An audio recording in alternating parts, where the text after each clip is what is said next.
როცა საქართველოში იქნება ეროვნული ხელისუფლება, როცა დემოკრატიულ პროცესებს აღვადგენთ თუ ახალ დემოკრატიულ პროცესებს დავიწყებთ, დაავჯდეთ და რამდენიც გინდა ვიკამათოთ, იმიტომ ეს გამოცდილება უნდა გავიზიაროთ ერთმანეთთან, ხო?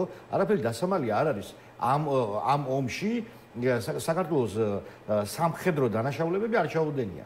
განსხვავებით წულკიანისგან. აგვისტოს ომის მოვლენების გამოძიება თავდაცვის სამინისტროში ჩატარდა.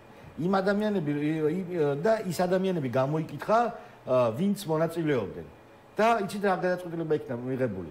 გრიფით საიდუმლო ადევს. და გრიფით საიდუმლო დოკუმენტის შინაარზე დღეს წულკიანი ღიად ამჟელებს და აიძულებს იმჟელოს ის ადამიანები, რომლებიც ამ გამოძიების მონაწილეები არიან. ძალიან დიდ შარშია ქალბატონი წულკიანი.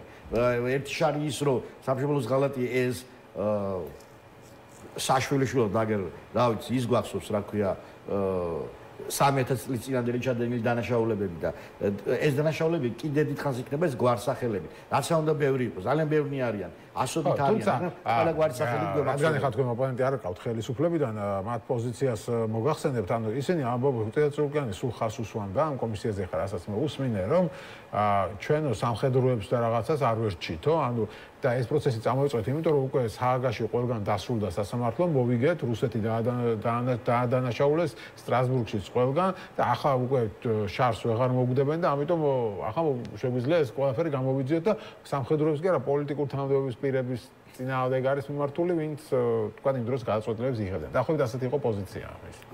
უყურე მე გასაგებია, ერთი სამხედროები უკვე ჩაითრიეს, ხო? უკვე სამხედრო და პოლიტიკური დაპირისპირება გამოიწვია. რაღაცა წამოაყრანტალა ერთმა სამხედრომ, ეგრევე გამოვარდა მეორე პოლიტიკოსი და უარესი წამოაყრანტალა. და დაიწყო ინკლაობა, ხო? არც იმას ერთს არ ეყო პასუხისმგებლობის ესე ვთქვათ შეგრძნება არ აქვს, არც მეორეს. ხო? და ოცნება ამით სარგებლობს. ეს ერთი მხარე. ეხლა მეორე მხარე. უყურეთ თავისი არსით ნაციონალური მოძრაობა როგორც პარტია დანაშაულს არ ჩადის, დანაშაულს ჩადის ნაციონალური მოძრაობის წარმომადგენელი კონკრეტული პირები.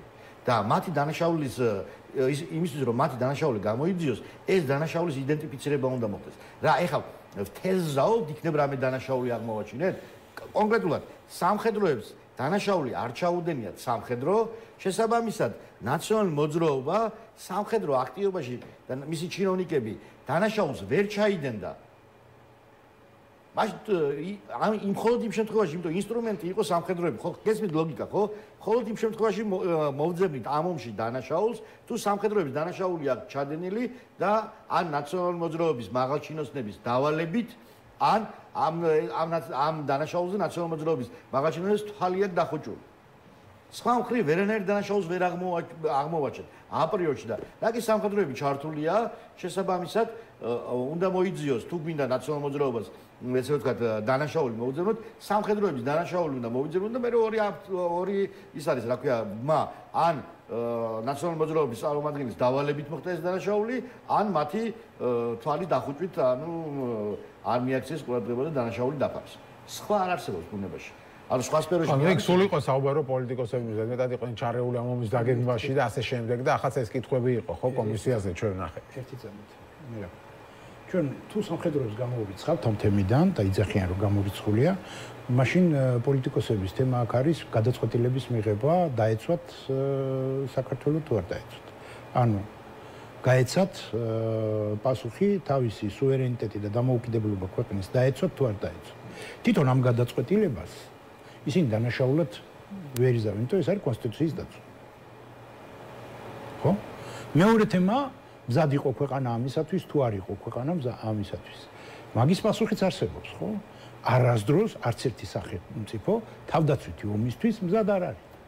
ხედავთ ხო რა ხდება დღეს ევროპაში? ევროპა არ არის დღეს მზად თავდაცვითი ომისათვის და რა დღეში არიან, ამხელა თანხებს ისვრიან და იძახიან რომ შეერაღება არ აქვს, ჯარი არ აყავთ, დაშვილი აქვს და ასე შემდეგ. ანუ რეალურად ეხლა თუ ვინმე პრეტენზიას დააყენებს რომ იყო მაშინ ქვეყანა თავდაცვის უნარის მქონე, თუ არ იყო. არა, მე როგორც ვიხდი კომისიაზე იმას იკვლევენ, მომივინდ ჩვენ ხო არ დავიწყებთ. ამაზე იყო იქ მინიშნებული კომისია. ანუ აქ უკვე სხვა რაღაცაზეა. თავდაცვაზე კი არა რომ ემზადებოდით თუ არ ემზადებოდით და მეორე კითხვა იყო რომ თუ იქედან იყო თავდასხმა, მაშინ რატო არ ემზადებოდით? ერთი წამით. ესე ვერანაირ შემთხვევაში ვერ გამოდის რომ შენ დაიწყე ომი, იმიტომ რომ ჯერტი შენ არ გადასულხარ რუსეთის ტერიტორიაზე და ესე იგი აგრესია არ გაგიხორციელებინა. შენ იყავი შენ ტერიტორიაზე და დაფიქსირებულია ეს და უკვე აღიარებული აქვს კაცო. იმას რა ქვია, ჰააგასაც და აღიარებულია დოკუმენტალურად, რომ ვიცით, რომ შემოსული იყო რუსეთის შეიარაღებული ძალები, მანამდე უკრაინასავით სხვათა შორის. რუსეთი ატარებდა ჩრდილოეთ იმაში რა ქვია, კავკასიაში ფართომასშტაბიან სამხედრო წვრთნას და შემდეგ ამ სამხედრო წვრთნის მერე იქ მოზიდული დივიზიები შემოყარა. ხო? და ჩვენ ვიცით, რომ კაი, თუ აქ იყო ის რა ქვია, აფხაზეთის ტერიტორიაზე ხო საერთოდ არაფერი არ იყო. იქიდანაც ხო შემოვიდნენ დივიზიები, ხო? ანუ აქ პირდაპირ ამაზე მეორე კითხვა ჰქონდათ, რომ თუ ასეთი ემზადებოდა რუსეთი, შუამულებებში რატო იყავითო და ომისთვის მზად რატო არ იყავითო? ანუ იქედანაც კითხვა ერთ ვარიანტი და მეორე კითხვაზეც. დანაშაული სად არის მაგ? უყურე, აკე სწორად ამბობს. მე ომის დაწყება, ჩემი კონსტიტუციის დანაშაული არ არის. პარლამენტი მე ან მეთანხმება, ან არ მეთანხმება, ხო? შეერაღებული ძალების გამოყენება დანაშაული არ არის. თუ ვთქვათ პარლამენტი არ დამეთანხმება 24 საათის განმავლობაში მე შეერაღებული ძალების აქტიურობას შევწყვიტავ. აქ დანაშაულის ნიშანი აპრიორში არ შეიძლება იყოს. და მზად რატო არ იყავი? ეს არის პოლიტიკური პასუხისმგებლობა. სად არის აქ იურიდიული პასუხისმგებლობა? დღეს მზად ხარ? ხო, ანუ დღეს რა? მოდი შევამოწმოთ საბრძოლო მზად ყოფნა დღევანდელი შეერაღებული ძალებს. მზად ხარ დღეს? რამდენი ტანკი ყავს? რა შეიარაღება გაქვს? კავშირგაბმულობა გაქვს თუ არა? აი ეს რაღაც ის არის, რა ქვია, ეს არის ელემენტარული ჩვეულებრივი სპექტაკლი, რომელიც კიდევ უფრო გააღრმავებს დაპირისპირებას საზოგადოებას შორის. კიდევ უფრო მოწყვლად გახდის სამხედროებს, დიახ, და კიდევ უფრო ცუდ მდგომარეობაში ჩააყენებს და გასაგებია, ეს მდგომარეობა რატო გვაქვს ჩვენ? ისიც თუ მაშინ მოხდა ისე, რომ უმრავლესობაში მყოფმა ნაციონალურმა მოძრაობამ თვითონ მიიღო რაიმე გადაწყვეტილება და მას არ ყავდა პოლიტიკური, ესე იგი, დამაბალანსებელი, შემადგენელი ოპოზიციური პოლიტიკური სიმძიმე და არ იყო სახელმწიფო აწყობილი ისე, რომ დამაბალანსებელი ისინი რა ქვია, ინსტიტუციებს ემუშავა, დღეს უარეს მდგომარეობაში ვართ. დღეს უარეს მდგომარეობაში ვართ, ხო? და დღეს რას ვლაპარაკობთ? მაშინ თუ ის პოლიტიკური გადაწყვეტილება, რომ დავიცვა ქვეყანა და ქვეყნის სუვერენიტეტი, თუ ეს არის დანაშაული, რომელიც კონსტიტუციითა გაქვს ამის ვალდებულება აღებული შენ, ხო? მაშინ მითხარი, რატო არ არის მაგის საწინააღმდეგო? არ დაცვა ქვეყნისა, რატო არ არის? და თუ ჩვენ მაშინ ვიძახით, რომ მოთმინების პოლიტიკა, რომელზეც ამაზე არის ლაპარაკი, 12 წელია მოთმინების პოლიტიკაა და რატო გვიკვდება მოსახლეობა, რომელზეც ესე ვწუხვართ ომის პერიოდში დანაკარგებზე, რატო გვიკვდება დღეს აი ამ საოკუპაციო ხაზთან, ესა რა ქვია, მოქალაქეები. რატო ხდება მათი გატაცება? რატო არ არის დაცული შენი მოქალაქეები? ხო? შენ ომის დროსაც გაქვს პრეტენზიები, მშვიდობის დროს რატო არა გაქვს და ცეცხლის შეწყვეტის მერე რატო არა გაქვს ამ 12 წლის განმავლობაში უზრუნველყოფილი უსაფრთხოება საკუთარი მოსახლეობის. კიდევ ერთი პრეტენზია რაც ჰქონდათ თავად ხშირად ისმის ეს არის რომ მოსახლეობა რატო არ გამოიყვანეთ. იქედან ამას უყენებენ ხოლმე პრეტენზიას, როცა მოწინააღმდეგე მხარემ გაიყვანა. ამაზე გრიგოლ ბაშაძემაც უპასუხა, რომ ჩვენ როს გვექნა მე ომისთვის მზადება ჩვენ დაგვრალდებოდა და დაახლოებით აგებდა თქვა ზაზა გოგავამ, რომ პროვოკაციაში გაყოლა იქნებოდაო, მაგრამ აქ მართლა რჩება ეს კითხვა, რომ ნუ ამის გამო ღირდა მოსახლეობის წინასწარ არ გამოყვანა, როგორ გონიათ. და როგორ გამოიყვანდნენ წინასწარ მოსახლეობას? ან როგორ ცხინვალიდან გაიყვანეს ისე, ამაზე არ საუბარი. ანუ ისევ ჯარი უნდა შეიყვანათ? ხო, არის, გარუც ამ ცხინვალიდან გაიყვანეს მოსახლეობა 1 აგვისტოს 2-ში, 3-ში, 4-ში და 2004-ში რატო არ გამოიყვანეს? შეხედე, 2004-შიც იყო ესკალაცია და მაშინ მოხდა ისე, რომ არ გადაიზარდა ამ ოპერაციაში.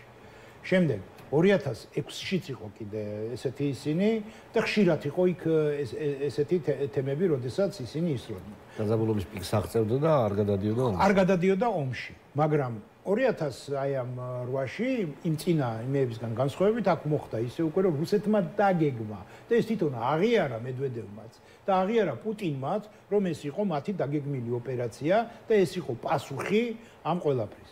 ეხლა მეორე ამას გეტყვით. უკრაინამ რატო ვერ დაიცვა თავი?